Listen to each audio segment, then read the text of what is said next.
Welcome along, everyone. This is a piece that I previously had turned on at a demo on my local club. So I'm just taking the faces of it off and to redo it. So this is a quick wee video. It's a piece of poplar and it's very dry and dusty. Right, so what we're going to do with this, we're going to face the front off here and we're going to texture using the Proxxon mini grinder with the chainsaw tooth wheel in it, and then we're going to stain it. Before all that, we're going to ebonize it, uh, ebonizing lacquer. Okay, so I'm just going to skip through most.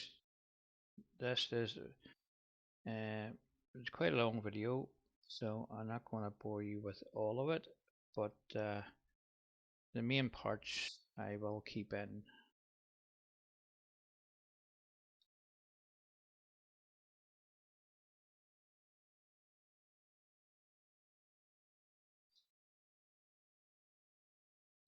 Okay guys, I'm just taking a final cut over this to make sure it's nice and flat.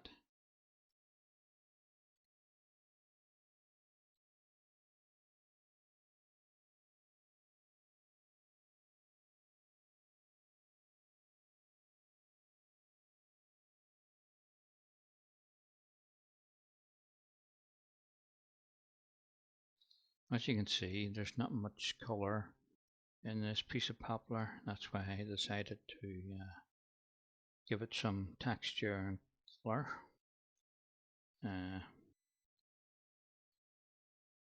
So what I'm going to do with it as well, I'm going to put a wee mirror in the centre of it. So it's going to be a wall piece to hang on the wall, and a wee mirror in the centre.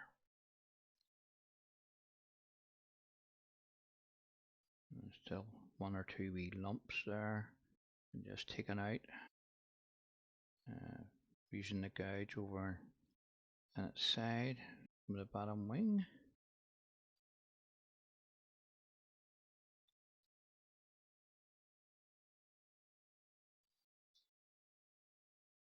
Okay, I'm going to give this a wee quick sand.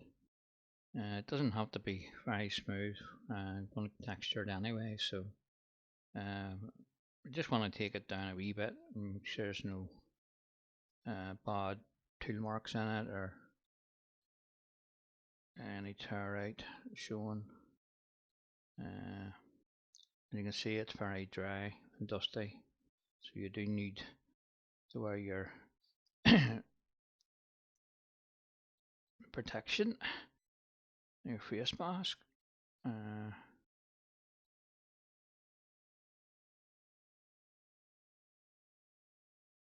So I'm not going to spend too much time on the sand in here.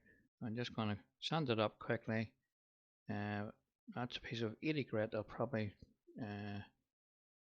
go up to the 120 and that'll probably do it.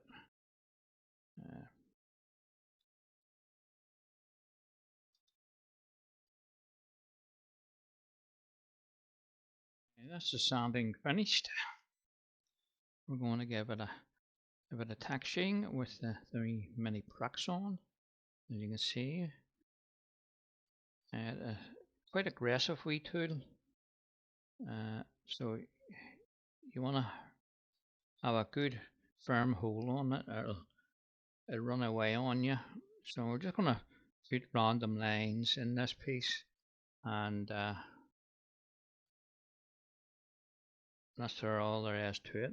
And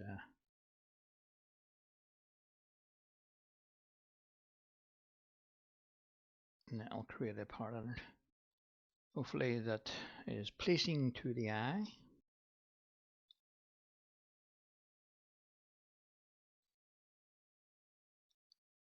Okay, we'll get it all textured.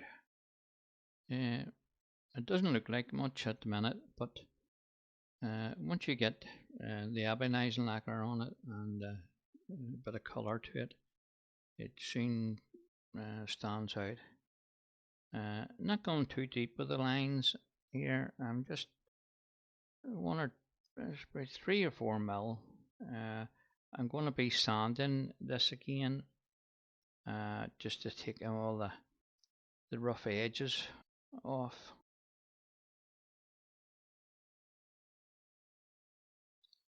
So you can see I've textured the whole piece now. Uh, just touching on any wee bits that look too uh, big, that I haven't got enough line on it. But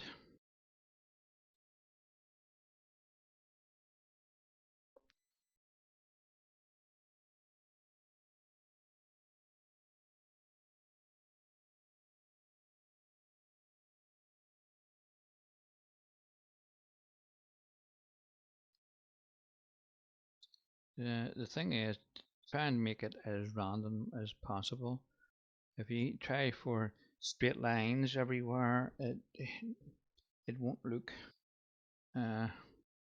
give you the look that you're going for. It'll be too uniformed, you know. Random as uh, possible. Change the angle of the cut, uh, and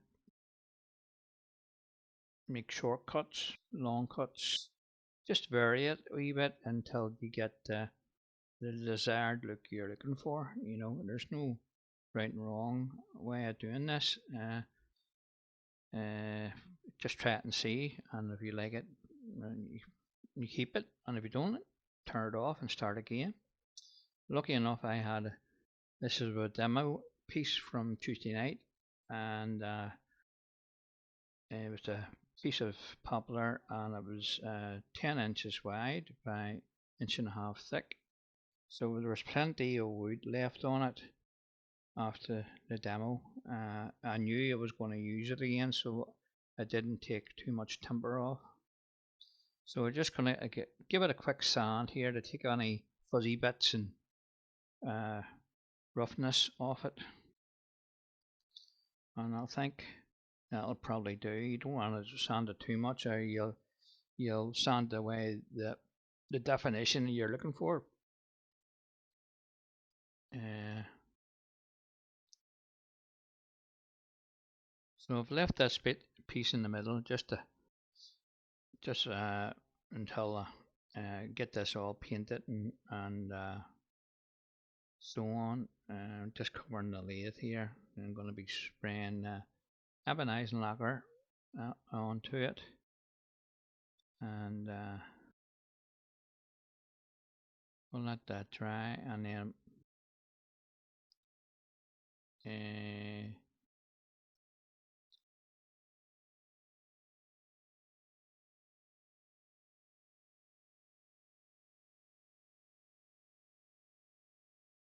best to cover up your lathe, because the spray cans, even though you're aiming at the piece, the overspray just can go over everything if you're not too careful.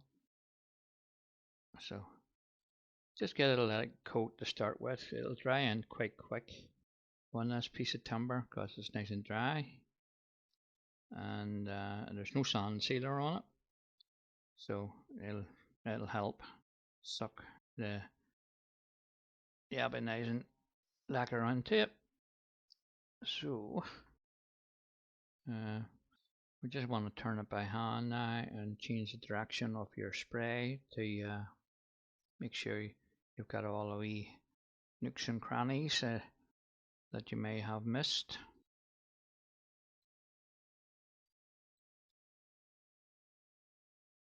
Looks quite good. I think only one or two wee bits need a wee bit of an attention to.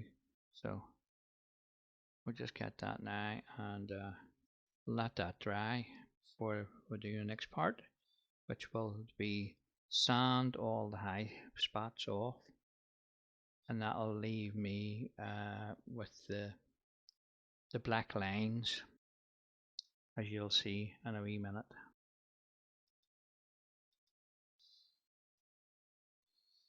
Okay,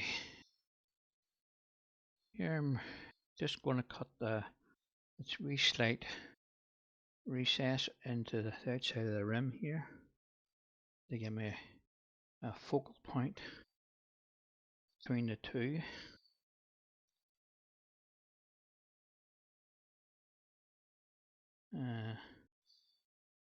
Not very big,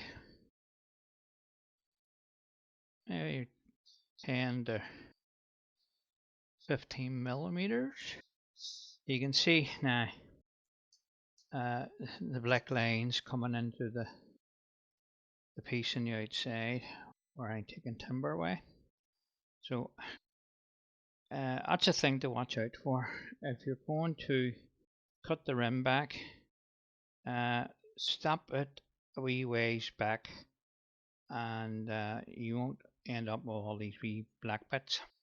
So what I'm going to have to do here is take more timber away until it reduces it down a wee bit, and it's not obvious to look at them front on, but you will see it from the side where the grooves have been cut into the piece.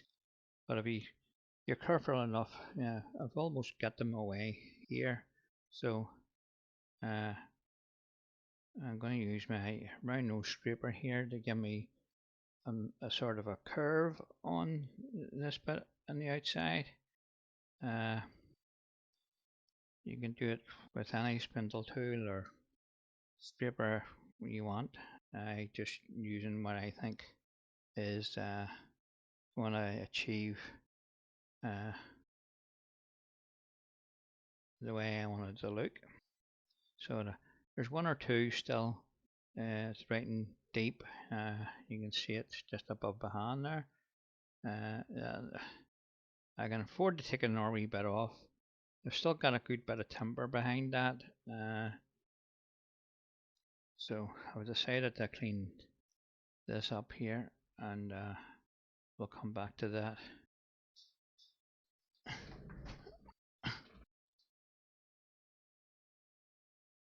Okay, I've just measured the diameter of the mirror, so we'll just mark that. Gonna make it a wee bit short, and then we'll creep up on it. The thing about mirrors, you want to leave a wee bit of room for them, for the wood to expand.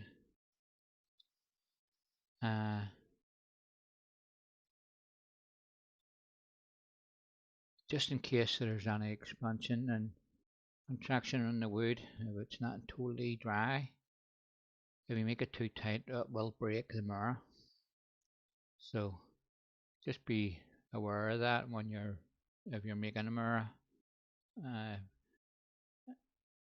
Plus use silicone to bond it with, because it will allow the mirror to move a wee bit. So I'm just looking to see what else I need to do to this before we move on. Right, so I'm going to sand the high spots off this here, and I'm just use 80 grit to bring it back. So this will take the top layer off the galvanizing lacquer, and you'll see here it starts to leave the lines which we cut in, and then I will use some color to color the tops of that, so you have the black in the background and the color on the front.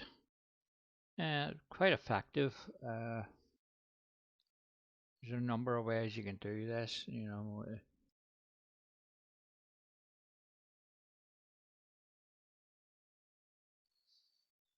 Just want to get some more paint off the front of this. Few spots is still quite high, but the majority of it is coming okay.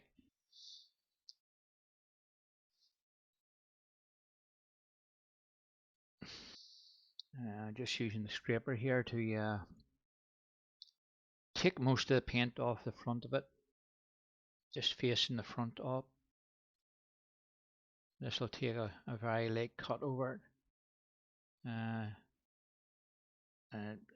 The Ebenezer lacquer was clogging up the sandpaper, so that's why I chose to use the scraper here. Now you can see it now, it's opening up better now that I've removed some of that paint from it. So it just needs a wee bit more towards the center here, taking off it, and then I will probably give it an RV sand just to make sure there's no wee fuzzy bits sticking up anywhere. Okay, I'm just giving this a second coat of stain, so hopefully it'll 2 coats will be enough.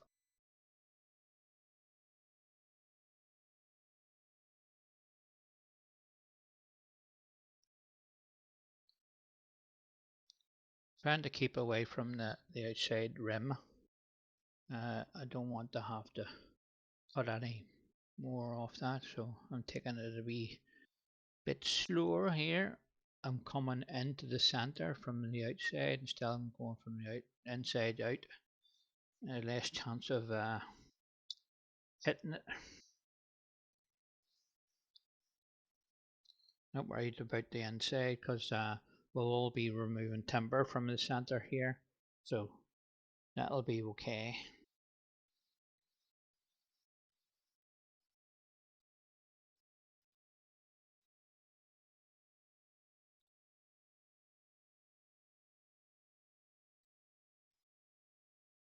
Okay, we're going to remove this timber from the middle, and we'll just checking to see if there's any spray off it. It's been sitting for a wee while drying. Pardon me while I yawn.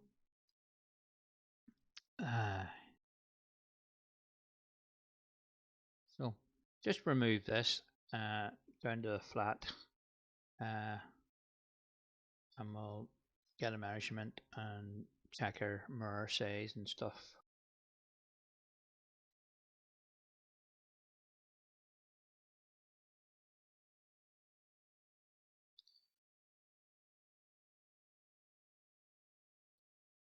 That's not too bad, that's not far off it.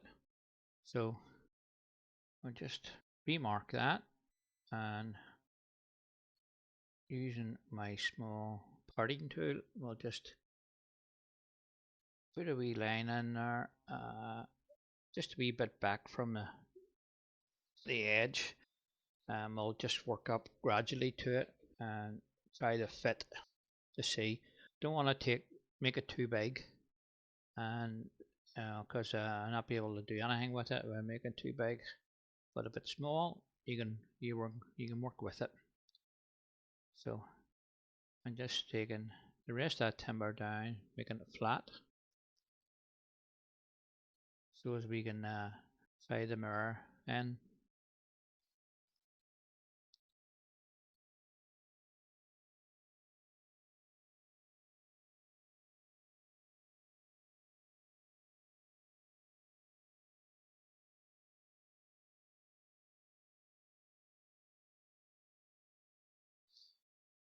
These are nice wee mirrors. I got those from B&M. They're only £1 each. They are, and they're wee beveled mirrors on the outside. So I've got my true size for the mirror to sit in, and I am turning the rest of this timber away around the rim on the outside of the mirror. So it's got 2 borders, I thought that would look better than just transitioning into the color. It gives it a better look, I think. There's still a wee bit more to come off that. You can see the black lines coming into part of that. So we need to remove those black lines. So if you're ever doing this, think about your where you're going to put your border and stuff, and you don't want to have the black lines running into your nice clean border. So lucky enough, I have timber here to take away. So as you can see, I've almost got it away. There's a couple of wee bits there, but I should be able to clean those up, no problem, and make it good. So I'm putting some wee lines where the mirror will sit. This is just to help the silicone to adhere to the wood better. Plus, it'll give the wood, if it should move, a wee bit of flexibility with the silicone. If you make your opening too tight, you will break a glass. It most certainly will. Ask me how I know. It's happened to me.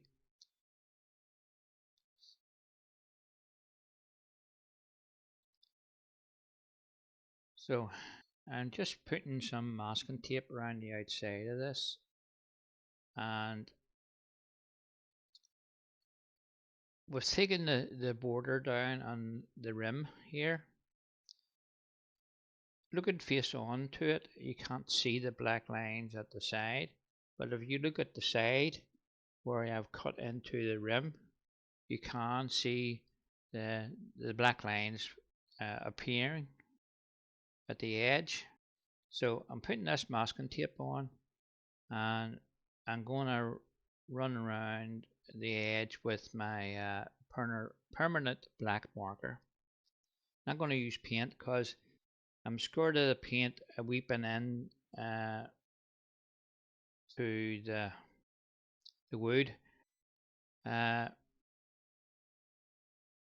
What I did do before I started putting the tape on, I can't see it on the camera here. I've cut that out. I burnt 2 burnt lines with a piece of Formica around the outside, so it doesn't leach into the rest of the rim.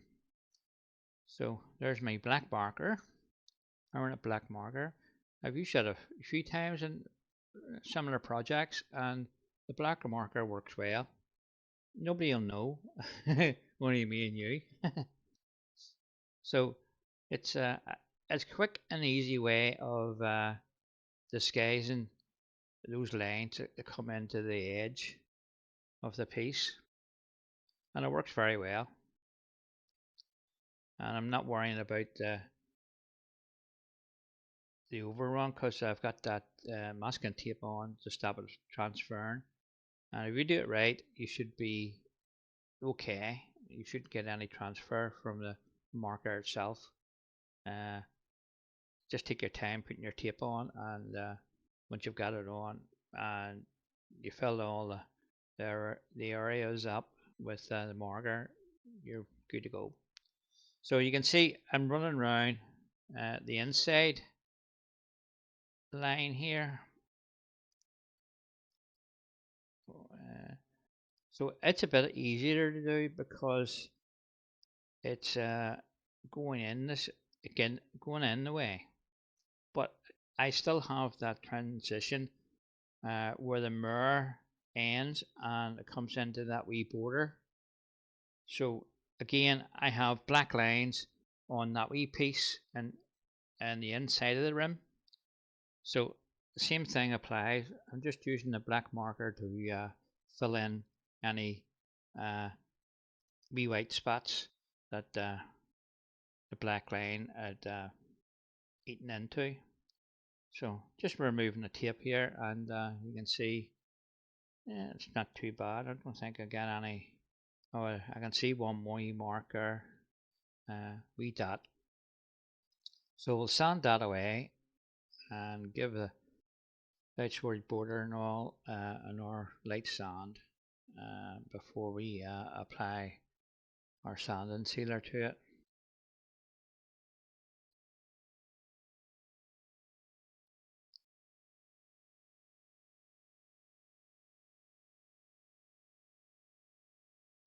Just trying the mirror again, make sure it fits before we go over the sand sealer. I just want to make sure it fits.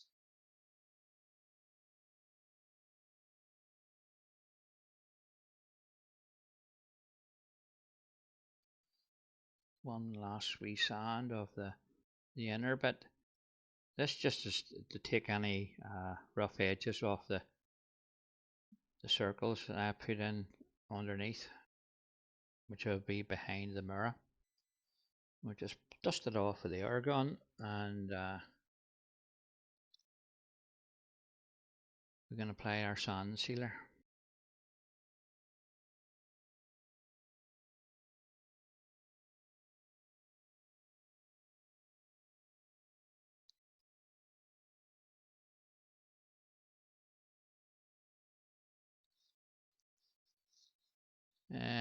I'll probably apply 2 to 3 coats of sand sealer. Give them a chance to dry between coats, and then knock it back with we taste of 400 sandpaper just to take any roughness. Because once you apply sand sealer, it raises the grain a wee bit, and it makes it look like a rough surface. So you want to knock that back a wee bit before you apply your second coat and your third coat if you're going that far. So just be a wee bit light-handed when you're applying that with a spray can, because you can pull it in one more earlier and it'll puddle and it'll be a nice big run before you know it. So this has had about 20 minutes, 25 minutes to dry. I am just covering the lid because the lacquer tends to go everywhere. So again, a light spray, turn it around by hand here, and make sure we get all the wee crevices and wee holes and stuff of the coat. This will probably take about 3 coats in between sanding.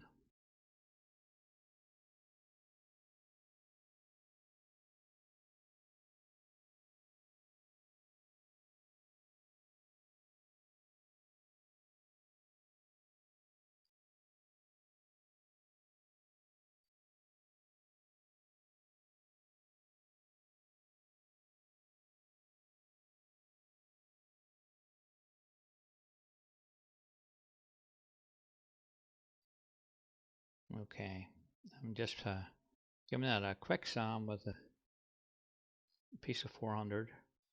Doesn't need a whole lot, just to take a rough surface off it, which the lacquer has left after it's dried. And that feels alright, and it looks okay.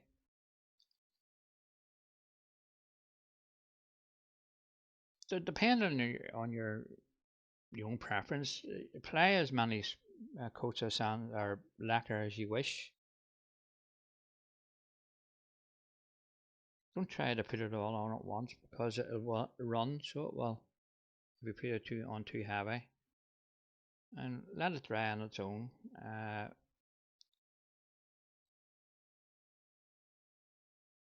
Don't force it to dry, because it doesn't.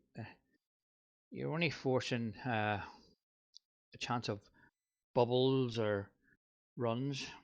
So that was the second coat of lacquer. I'll be applying some of the silicone to the piece to mount the mirror. Here I'm just applying the third coat here. of lacquer.